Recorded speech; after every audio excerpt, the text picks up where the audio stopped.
अस्सलाम वालेकुम everyone. Thank you Amreen. मैं डाइटिशियन हूँ, डॉक्टर नहीं हूँ। और आप में से कोई न्यूट्रिशनिस्ट हैं यहाँ पे? ओके, चलें, ग्रेट, खुशी हुई मुझे। और बाकी हमारे साथ डॉक्टर्स हैं एंड फिजियोथेरेपिस्ट। बाकी कुछ नहीं, किसी ने कोई हाथ ही नहीं खड़ा किया। तो कहाँ से हैं आप लोग प्लीज़? Physiotherapist, okay great. चलें ठीक है, मेरी प्रेजेंटेशन आपने लगा दी है।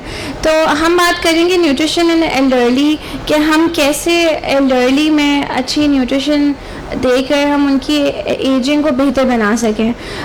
तो पहली चीज़ तो ये है कि न्यूट्रिशन के बारे में आप लोगों ने पढ़ा हुआ होगा, एक्सेप्ट फॉर न्यूट्रिशन स्टूडेंट्स। पढ़ा है आप लोगों ने? आप तो न्यूट्रिशन से नहीं हैं। आप कौन नहीं है न्यूट्रिशन से? मैं उनसे सवाल करूँगी। चलें, जो नहीं है वो मुझे बताएं कि अच्छी न्यूट्रिशन से क्या मराद है। What do you understand by nutrition? हम पहली स्लाइड से सुन रहे हैं। Healthy diet, balance diet, okay. और व्हाट एल्स? सही है, बैलेंस लेना है, carbs, fats and protein, that's right. और ये आगे कैसे जाएगा? ऐसे जाएगा, ठीक है। तो पहले हम थोड़े से फिगर्स देख लेते हैं कि ग्लोबल मैल न्यूट्रिशन कितनी ज़्यादा प्रेवलेंस होती जा रही है। अगर आप देखें तो मैल न्यूट्रिशन की प्रेवलेंस 18.6% हुआ है, लेकिन अगर हम पर्टिकुलरली हॉस्पिटल्स की बात करें तो ये प्रेवलेंस 40% तक पहुंच चुकी है। और ये मैल न्यूट्रिशन से मुराद क्या है? कोई बताएगा what does this malnutrition means? Yes, exactly. Malnutrition doesn't only means कि कोई किसी का वजन कम है, ओवरवेट भी malnutrition में आता है। तो इट्स बोथ। तो malnutrition हमारी हॉस्पिटल में अगर आप देखें तो 40% है। और अगर हम देखते हैं, थोड़ी सी प्रेवलेंस की बात करते हैं, तो अप्रॉक्सीमेटली 3% एल्डरली जो हमारी कम्युनिटी में लोग हैं, एल्डरली पीपल हैं, वो हैं। बट उसमें जो है हॉस्पिटल में जो है ना, वो 22% तक है। और अगर नर्सिंग होम्स देखें तो 30% तक वो लोग हैं जो malnourished हैं।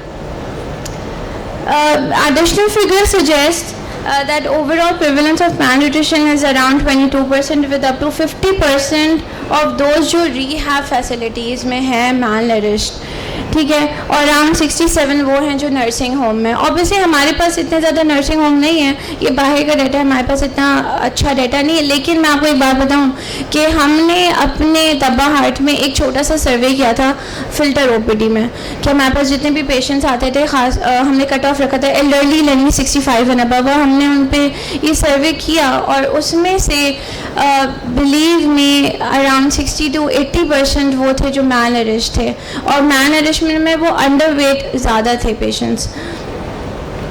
तो हमारा फोकस क्या होना चाहिए? हमारा फोकस होना चाहिए कि सिर्फ ट्रीटमेंट ना हो। जब हमारे पास क्लिनिक में कोई पेशेंट आता है तो हमारा ये ना हो कि हम उनको सिर्फ दवाएं दें और घर भेज दें। ट्रीटमेंट होलिस्टिक ट्रीटमेंट होनी चाहिए, जिसमें उनकी फ़िज़िकल थेरेपी, न्यूट्रिशन, मेडिसिन, ये सारी चीज़ें हम उनकी देख रहे हों। और हमें उनको प्रमोट करना है इंडिपेंडेंस पे। अभी जितने भी एल्डरली आ रहे हैं वो they are more dependent towards their family. तो हमने उनको जितना इंडिपेंडेंट करेंगे उतना आपके लिए भी अच्छा, उतना उन एल्डरली लोगों के लिए भी अच्छा है। And why it is matter, because जितना अच्छा अगर एल्डरलीज को हम शुरू में ही देख लेंगे कितने वो malnourished हैं, हम उनको ट्रीट करते हैं, तो उस तरह से हॉस्पिटल कॉस्ट भी बचती है, उनका हॉस्पिटल लेंथ ऑफ स्टे भी कम होता है। तो ये सारी चीज़ें जो है ना वो इन दी एंड बहुत बेहतरी की तरफ जाती हैं। अच्छा, age related disease disability prevention levels हैं। अगर हम प्राइमरी प्रिवेंशन की बात करते हैं तो उसमें क्या होता है कि हेल्दी ईटिंग शुरू में ही हम उस चीज़ को देख लें, रादर कि वो बिल्कुल malnourished होते चले जाएं, हम पहले ही उनकी इस चीज़ को देख लें। तो वो प्राइमरी प्रिवेंशन की बात होती है, जिसमें हम बात करते हैं कि हम उनको हेल्दी ईटिंग पर प्रमोट करें, उनको इंकरेज करें फिज़िकल एक्टिविटी के लिए और लाइफस्टाइल मॉडिफिकेशन के लिए। सेकेंडरी प्रिवेंशन है कि आहिस्ता से डिजीज़ स्लोली प्रोग्रेस कर रही है, तो उसको प्रोग्रेशन उसकी रोकने के लिए या उस प्रोग्रेशन को तेज़ी से बढ़ने से रोकने के लिए हमारा काम है कि भाई हम मेडिकल न्यूट्रिशन थेरेपी लेकर आएँ। फिर मॉनिटरिंग बहुत इंपॉर्टेंट है, रिस्क फैक्टर मैनेजमेंट बहुत इंपॉर्टेंट है। क्या क्या रिस्क फैक्टर्स हैं, उनके फैमिली हिस्ट्री है अगर डिमेंशिया की, तो हमें उनको ये बताना पड़ेगा कि need to work on cognition.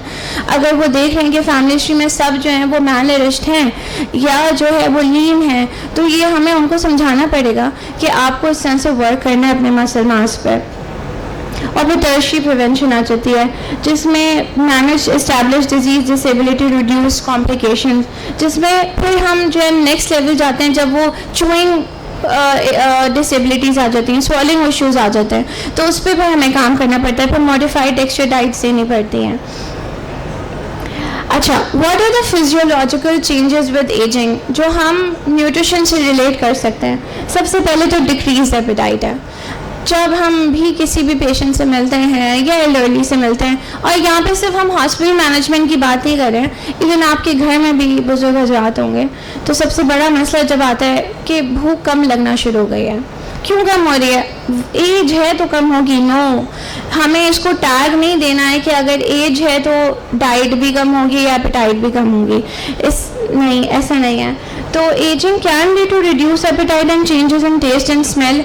Test, बहुत सारी मेडिकेशन चल रही होती हैं, हम वही मेडिकेशन की बात करें जिसके से टेस्ट ऑल्टर हो जाता है, बिटर बहुत टेस्ट हो जाता है, स्मेल अफेक्ट हो जाती है, तो इसलिए डिक्रीज एपेटाइट हो जाती है।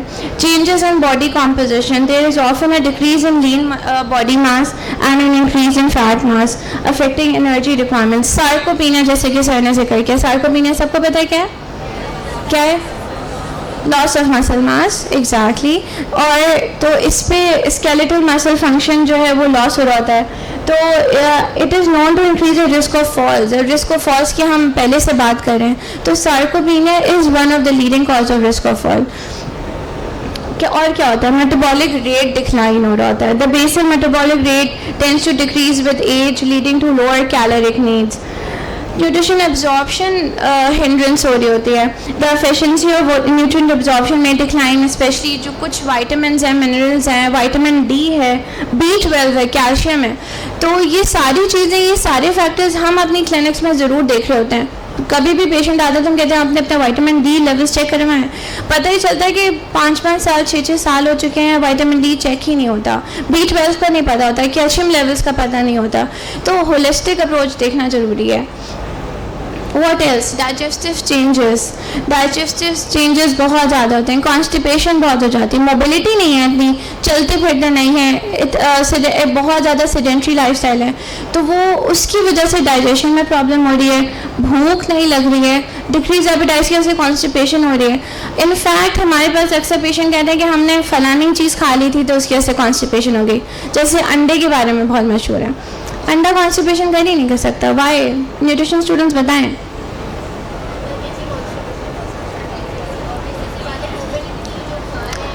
अंडे में कार्ब्स ही नहीं होते जो कॉन्स्टिपेशन करें, ठीक है। तो बात ये कि मिसकंसेप्शन दूर करने की ज़रूरत है। दिस इज़ कॉन्स्टिपेशन अगर है भी तो there are multiple reasons of that, तो ये देखने की ज़रूरत है। इसके अलावा oral health and nutrition, tooth loss बहुत कॉमन है माइल्ड लर्निंग में, इसी तरह से डेंचर्स हैं, च्यूइंग प्रॉब्लम है, स्वॉलिंग डिफ़िकल्टी है, डिस्फेजिया जिसको हम कह रहे हैं, नहीं निगला जा रहा खाना।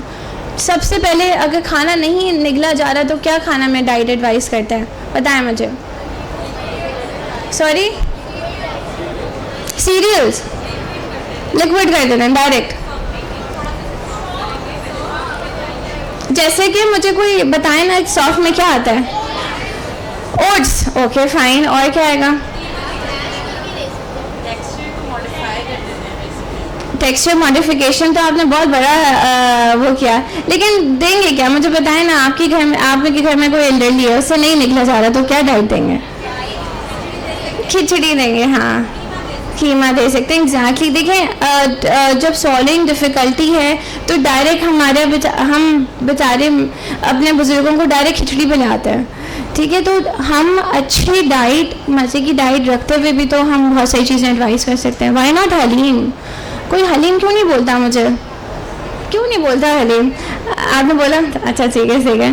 तो हलीम बहुत फुल ऑफ नॉलेज। तो अपने आइडियाज़ को देखें, सॉल्विंग डिफ़िकल्टी है, ओरल थ्रश नहीं है। अगर थ्रश है, ओरल अल्सर्स हैं, तो वो फिर ऑब्वियसली आपकी स्पाइसेस लेवल को मॉडिफाई करने की ज़रूरत है, अदरवाइज स्पाइसेस को रोकने की ज़रूरत नहीं होती, सोडियम लिमिटेशन नहीं करने की ज़रूरत होती।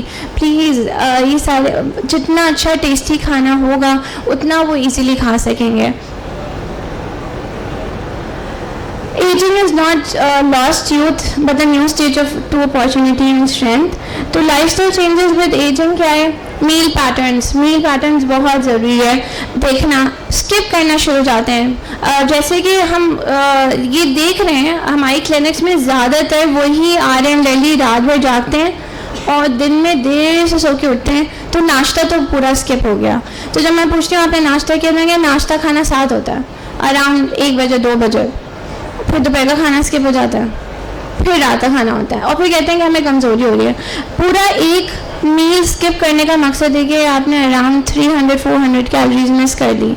ठीक है, तो मील पैटर्न चेंज हो गए हैं विद एजिंग, इसको देखने की ज़रूरत है कि इसको आप कैसे, ठीक है वो साइकिल चेंज हो गई है, विद एज स्टबर्नेस बढ़ती जाती है। आप एक काउंसलिंग से साइकिल चेंज नहीं कर सकते अपने एल्डरली की। इनफैक्ट वो रेडी नहीं होते, नहीं हम तो रात में जागेंगे, हम तो देर से ही सो के उठेंगे। तो हमने क्या करना है एज अ डाइटिशियन, हम इन बिटवीन स्नैक्स ऐड करवाते हैं nutrient dense.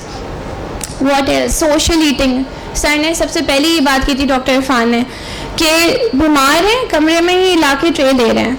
And believe me, हम अभी काउंसलिंग में ये चीज़ शामिल कर दी है कि खाना टेबल पे आके ही खाना है। ठीक है, ये बहुत इंपॉर्टेंट है। जब साथ बैठ के खाते हैं तो ऑब्वियसली आपकी जब बातचीत होती है, डिस्कशन होता है, तो उससे भूख बेहतर होती है, बात करते हैं। तो आइसोलेट नहीं करना है अपने एल्डरलीज़ को, चाहे वो पेशेंट्स हों या घर में हों। इवन अगर कोई व्हील चेयर डिपेंडेंट है तो व्हील चेयर उठा के लेकर आएँ ताकि वो बाहर बैठ के खाना खाएँ, अपना इंटेक करें। माइंडफुल ईटिंग बहुत ज़रूरी है। क्या रखा है आपके सामने, क्या है देखें तो सही। अक्सर औकात ये होता है कि हमारे जब पेशेंट को खाना सर्व किया जाता है, वो खाना ट्रॉली अलग रखी होती है पेशेंट से, और पेशेंट दूर से, वो नर्सिंग स्टाफ कहता है आपने खाना नहीं खाना, ठीक है नहीं खाना, वो चला गया। आप सामने ट्रे सेट करें, उनको दिखाएं कि क्या क्या ऑप्शंस मौजूद हैं। सिर्फ पूछना नहीं है, 4-5 ऑप्शन सामने रखने हैं। वो तो मना ही करेंगे उनको, तो वो तो बीमार है, उनको तो भूख ही नहीं लग रही है। तो माइंडफुल ईटिंग बहुत ज़रूरी है कि सामने प्रेजेंटेबल तो हो खाना। अजीब सी उबली सी खिचड़ी रख दी तो no patient will eat that, no one will eat that. ठीक है, आप लोग खाएंगे? नहीं खाएंगे ना। ठीक है, तो उनसे कैसे एक्सपेक्ट कर सकते हैं? ठीक है, जो उन्होंने ज़िंदगी भर बहुत अच्छा खाया है, तो उनको उस टाइम पे भी अच्छा ही खाना दें। 4-5 चीज़ें ऑप्शंस दें, माइंडफुली ईट करवाएं, डिस्ट्रैक्शंस पे फूड हटा दें प्लीज़। सामने टीवी हो ना हो, बात करने की जरूरत। एल्डरली वांट पीपल कि जो उनसे बात करने वाला हो, तो वो बहुत ज़रूरी है।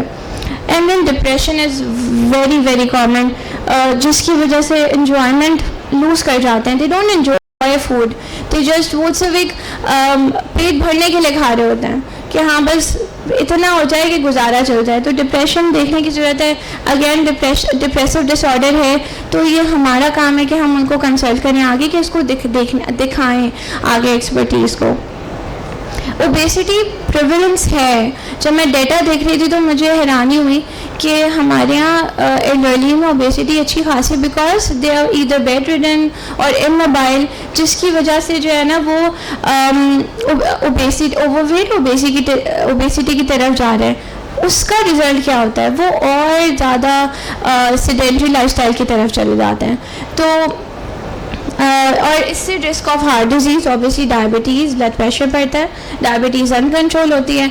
और वो एक हमारे सारे बुजुर्ग एक चीज़ का बहाना, क्योंकि 20 साल से डायबिटीज़ अब तो अनकंट्रोल होगी, ऐसा नहीं है। Diabetes can be control with every factor, हमें देखने की ज़रूरत है। Obesity leads to decrease physical function and increase frailty और वेट लॉस मेंटेनेंस। अब ऐसे पेशेंट्स या ऐसे एल्डरली को कैसे वेट लॉस की तरफ लेके जाएंगे? कोई आइडिया बताएगा? जो चल फिर नहीं सकता, क्या करेंगे? Yes sir.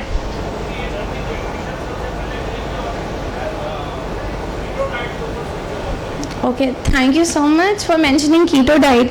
सर का ये जवाब है कि उनकी एनर्जी न्यूट्रिशन को थोड़ा सा कम करेंगे और कीटो डाइट की तरफ लेके जाएंगे। अच्छा नहीं, चूँकि आपने कीटो डाइट का जिक्र कर लिया तो मैं यहाँ पे आपको मेंशन करता हूँ कि sir keto diet is not advisable except for those who have epilepsy. Ketogenic diet was derived for epilepsy patients only. उसका एक साइड इफेक्ट देखा गया था कि उससे वेट लॉस होता है, but it's not advisable for weight loss because in the long run liver, kidney functions, lipid profile बहुत डीरेंज होती है। तो as a dietitian, as a registered dietitian, हम कभी भी वेट लॉस के लिए कीटोजेनिक डाइट एडवाइस नहीं करते। हम पोर्शन कंट्रोल की बात करते हैं कि अगर आप एल्डरलीज को खाना सर्व कर रहे हैं तो आप देखें कि क्या पोर्शन में ले रहे हैं वो। अगर वो ओवर ईट कर रहे हैं तो हम उनको ये नहीं कह सकते नहीं आपने आधी रोटी ज़्यादा नहीं खाना, बिकॉज दे आर स्टबर्न, वो इस चीज़ से ऑफेंड हो जाएंगे कि अच्छा अब हमारे खाने पर नज़र रखी जाएगी। तो what we have to do, हमें वो फैक्टर्स, वो चीज़ें निकालनी उनकी डाइट में से। Let's suppose juices, everyone thinks juices are healthy, are they healthy? How many things are healthy? अब तो सबने नो बोल दिया ना, चले एक दो लोगों ने बोला हेल्दी हैं, जूसेस आर हेल्दी? यस, तो हाथ खड़ा कर लेना जो, अच्छा ठीक है, गुड, जो कॉन्फिडेंट हैं जो हाथ खड़ा करें। वाई जूसेस आर हेल्दी, बताया मुझे। अच्छा सही है, मोर एनर्जी जाएगी जूसेस से, but more calories in the form of sugar जाएंगी। ये देखें ना, फाइबर तो निकल गया,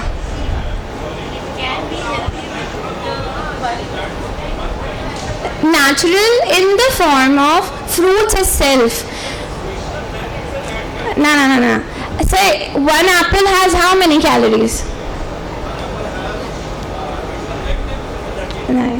One apple has around 60 calories, right?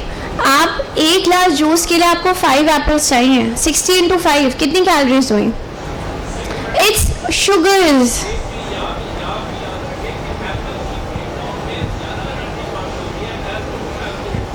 देखें, जब आप एप्पल एक साथ खाते हैं तो उसके साथ फाइबर भी जाता है। जब आप खाली जूस लेते हैं सारा फाइबर तो निकाल रहे हैं, तो शुगर डेंसिटी बढ़ गई।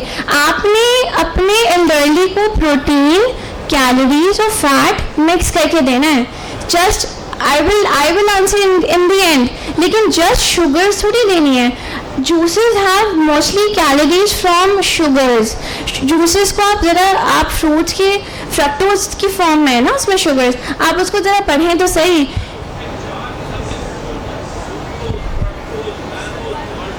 सर माल्टोज फ्रूट में कहाँ से आएगा, मुझे ये बताइएगा ज़रा। मैं जूस की बात कर रही हूँ, मैं शेक की बात नहीं कर रही हूँ। I am talking about juices. Let's इसको हम आगे बढ़ते हैं। हमें कैलोरी डेफिसिट करना ज़रूर है, लेकिन हमें बहुत सोच के कैलोरी डेफिसिट करना है कि हम उनकी एनर्जी को भी कम ना करें, हम प्रोटीन को भी ना कम करें। इनफैक्ट हमें प्रोटीन बढ़ाना है। मैं आपको बाद में दूँगी। I was talking about juices not shakes. Shakes are very good option. दूध और फ्रूट का मिक्सचर होता है, वो दिया जा सकता है विदाउट शुगर्स। इसी तरह से अगर हम कम वेट की बात करते हैं, मैल नरिशमेंट जिसमें अंडर वेट होते हैं और वो साइकोपीनिया बहुत विजिबल होता है, हम फिजिकली असेस कर होते हैं, ग्रुप स्ट्रेंथ देख रहे होते हैं, तो हम वैसे कैसे वेट गेन करवा सकते हैं? अगर डाइट कम है, उन्होंने आधी ही रोटी खानी, how can we encourage them to have more roti और मोर कैलोरीज? यस जी, मोबाइल हाथ में पकड़ा दें। वाह, क्या जवाब है जी। Again, juices. Why juices? If someone is diabetic, then healthy snacks में क्या? I want answers. अच्छा, chewing issue है तो फिर शेक में कैसे? एग्जैक्टली। देखिए, थोड़ा सा अपने आप को सोचें क्या कर सकते हैं। सिंपल, अगर इवन हाफ रोटी भी खा रहे हैं उस पर हल्का सा ऑयल लगा दें, व्हाई नॉट? थोड़ा सा कैलोरीज डेंस हो जाएंगी जी। स्मूदीज ले सकते हैं, सिंपल दूध के बजाय नट्स को ग्राइंड करके उसमें ऐड कर लें पाउडर, ठीक है। बीच में मीठा डेजर्ट्स ऐड कर सकते हैं। यस, अगर कोई डायबिटिक है तो उसके हिसाब से हमें मीठे को पोर्शन को कंट्रोल करना होगा, लेकिन कम खा रहे, मीट ऐड करें डाइट में। यखनी कौन समझता है बहुत अच्छी है, healthy? Who thinks yakhni is really healthy? Yakhni is healthy? Yakhni is healthy? अच्छा, फैक्ट देखें, फैक्ट चेक ये है कि आप प्रोटीन को जितना भी उबाल लें, उसका प्रोटीन, गोश्त का प्रोटीन पानी में नहीं आता. Yakhni has no protein at all. बीमार होते सबसे पहले यखनी दी जाती है. तो this is a big misconception. तो हमें प्रोटीन ऐड कैसे करना है कि अगर दाल भी खा रहे हैं और थोड़ी सी दाल खा रहे हैं तो उसमें कीमा ऐड कर दें, ठीक है, चिकन ऐड कर दें. बीफ बुरी चीज़ नहीं है. Beef can be given, it has good vitamin B12, good iron, good zinc, why not. But obviously अगर कोई हार्ट पेशेंट है उसको हम कम एडवाइस करते हैं, बट दिया जा सकता है.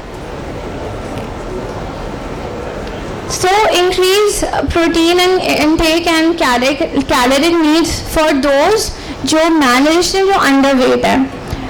स्क्रीनिंग कैसे होती है? हमारे पास बहुत इजी स्क्रीनिंग मेथड्स हैं. BMI का तो सबको ही पता है, ठीक है, लेकिन चूँकि विद एज आपकी जो है ना हाइट थोड़ी सी डिक्रीज़ हो जाती है आपकी पोस्चर की वजह से. तो एक MNA होता है, मिनी न्यूट्रिशन असेसमेंट फॉर्म होता है, बहुत सिंपल सा है. अगर आप लोग करना चाहें इंटरनेट पर अवेलेबल है. उसमें सिंपल कुछ क्वेश्चंस होते हैं और उससे पता चल जाता है कि पेशेंट कितना फ्रेल है, फ्रेजिलिटी की तरफ जा रहा है. तो उससे असेसमेंट की जा सकती है. कुछ की न्यूट्रिएंट्स हैं, मैं सिर्फ कुछ की न्यूट्रिएंट्स की बात करूँगी जिसमें एनर्जी प्रोटीन की बात करते हैं. विद एज एनर्जी रिक्वायरमेंट्स कम होती हैं लेकिन प्रोटीन रिक्वायरमेंट्स बढ़ती हैं. आप में से किसको पता है कि नॉर्मल प्रोटीन रिक्वायरमेंट्स कितनी हैं? यस,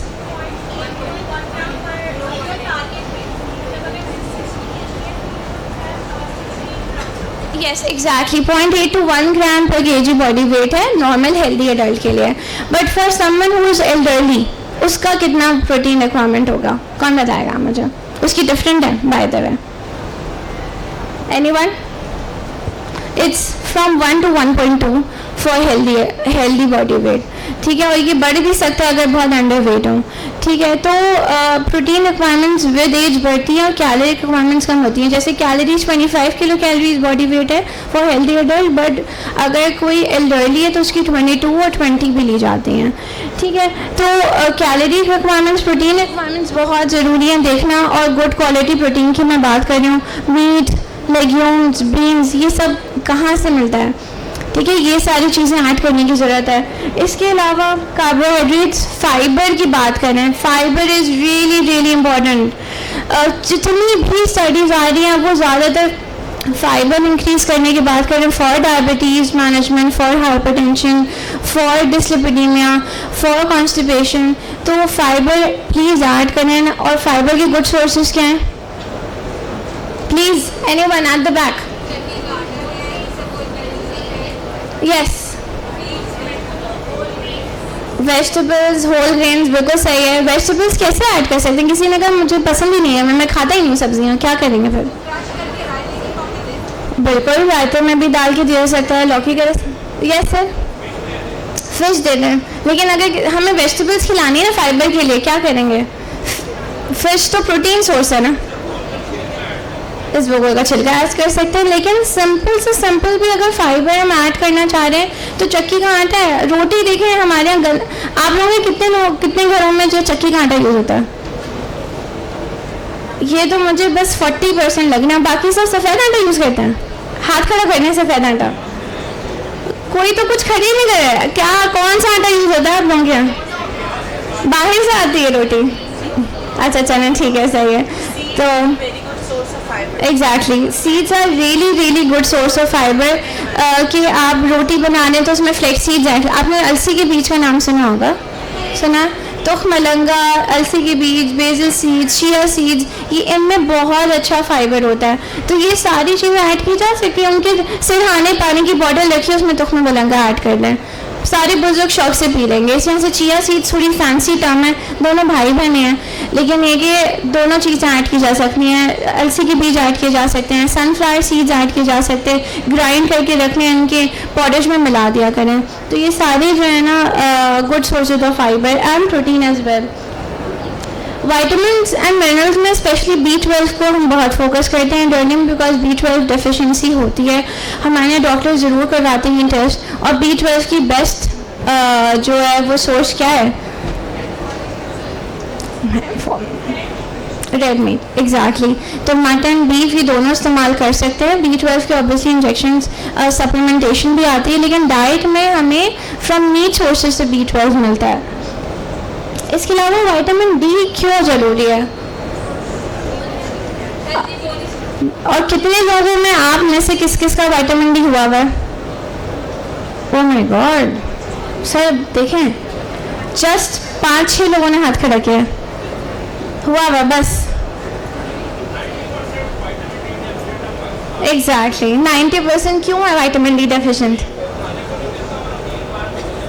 वाह, गरीब को खाने को नहीं मिलता और अमीर बाहर निकलने को तैयार नहीं है। देखिए इसका एक बहुत बड़ी वजह अगर हम साइंटिफिक एवेलुएशन करें वो ये भी है कि जो हम जिस रीजन में रहते हैं पाकिस्तान में, उसकी सनलाइट हमारे लिए इतनी एफिशिएंट नहीं है, 1। नंबर 2, हमारी स्किन, हमारी जो एशियन स्किन है वो इतने अच्छा विटामिन D एब्जॉर्ब नहीं करती।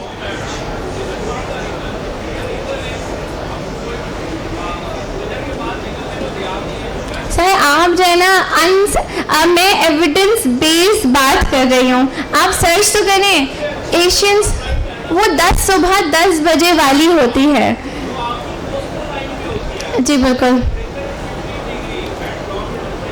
अब आप मुझे बताएं कोस्टल लाइन पे कितने रहने वाले लोग हैं?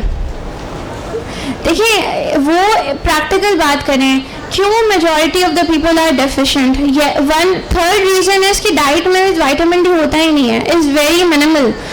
एंड एग योक में मुश्किल होता है। तो फिर जो स्टडीज़, फोर्टिफिकेशन एक मेथड है जिसके थ्रू विटामिन D ऐड किया जाता है। जैसे अगर आप टेट्रापैक मिल्क इस्तेमाल करते हैं उसमें विटामिन D ऐड करते हैं, जैसे ब्रेड्स हैं, सीरियल्स हैं, उसमें विटामिन D ऐड होता है, लेकिन वो भी इनफ नहीं है। तो सर्टेन एज के बाद विटामिन D सप्लीमेंटेशन लेना बहुत ज़रूरी है।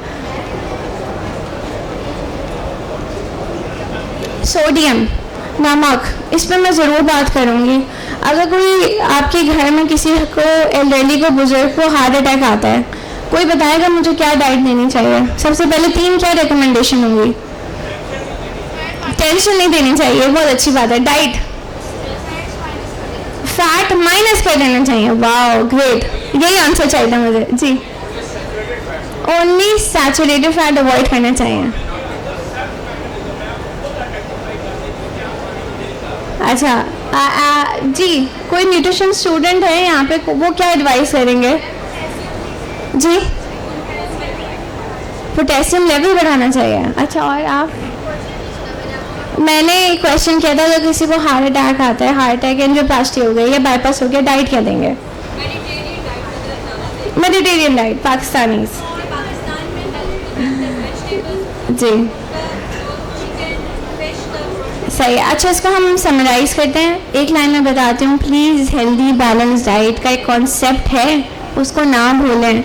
हार्ट अटैक का मतलब नहीं है उस बेचारे के फैट बर्न करते हैं। Vitamin A, D, E, K और फैट सॉल्युबल विटामिन, अगर आप फैट हटा देंगे तो ये विटामिन की मैल एब्जॉर्प्शन हो जाएगी, राइट? तो फैट्स हटाने नहीं है, सोडियम हटाना नहीं है। दो नीड सोडियम हमारे पास कितनी दफ़ा होता है क्लिनिक में, जब पेशेंट्स आते हैं ड्राउजी हो रहे होते हैं, पता चला घर वालों ने नमक कम्प्लीटली बंद कर दिया, ऑल्दो हम कहते हैं कि आपने नॉर्मल नमक खाना है एहतियातन। तो नमक, तेल, मिर्च, ये नॉर्मल बैलेंस लेना है। आपने जैसे सर ने बोला सैचुरेटेड फैट, जो जमने वाली चिकनाई, वो माइनस करनी है, जो घी, मक्खन, मलाई, मार्जिन है। बट जितने भी वेजिटेबल ऑयल हैं, कॉर्न, कैनोला, सनफ्लावर ऑयल, ये सारे यूज़ किए जा सकते हैं विद बैलेंस। Yes, okay. अच्छा चलिए मैं इसको भी समराइज़ कर देती हूँ। देखें, ऊपर से नमक डालने का मसला से भी होता है कि वो एडेड हो जाता है, ज़्यादा हो जाता है, ठीक है? कच्चा पक्का नमक का कोई प्रॉब्लम नहीं है, पकने से और कच्चे नमक से उसकी सोडियम लेवल्स पे कोई कमी नहीं आती है, ठीक है? तो सिर्फ कंक्लूजन ये है कि as you age energy needs तो इतनी नहीं होती, लेकिन प्रोटीन नीड्स बढ़ती हैं, जिसकी वजह से सार्कोपीनिया बहुत प्रेवलेंस हो गया है, क्योंकि प्रोटीन इतना मिल नहीं रहा होता। तो प्रोटीन इंटेक बहुत अच्छा रखना ज़रूरी है। इट इज़ रियली नेसेसरी कि हम डाइजेशन और कॉन्स्टिपेशन, डायरिया, ये वाले इश्यूज़ बहुत ज़्यादा कॉमन होते हैं। चूइंग, स्वॉलोइंग डिफ़िकल्टी बहुत कॉमन होती है। सोशलाइज करना बहुत इंपॉर्टेंट है अपने एल्डरलीज़ के साथ। इसके अलावा प्लीज़ रिस्ट्रिक्शंस ना करें। सब कुछ अलाउ करते हैं हम लोग, विद लिमिटेशन, और वो लिमिटेशन हम बताते हैं कि सब कुछ खाएं, लेकिन जो जैसे बेकरी आइटम्स हैं दे आर अननेसेसरी, इसके बारे में तो हमने बात ही नहीं की।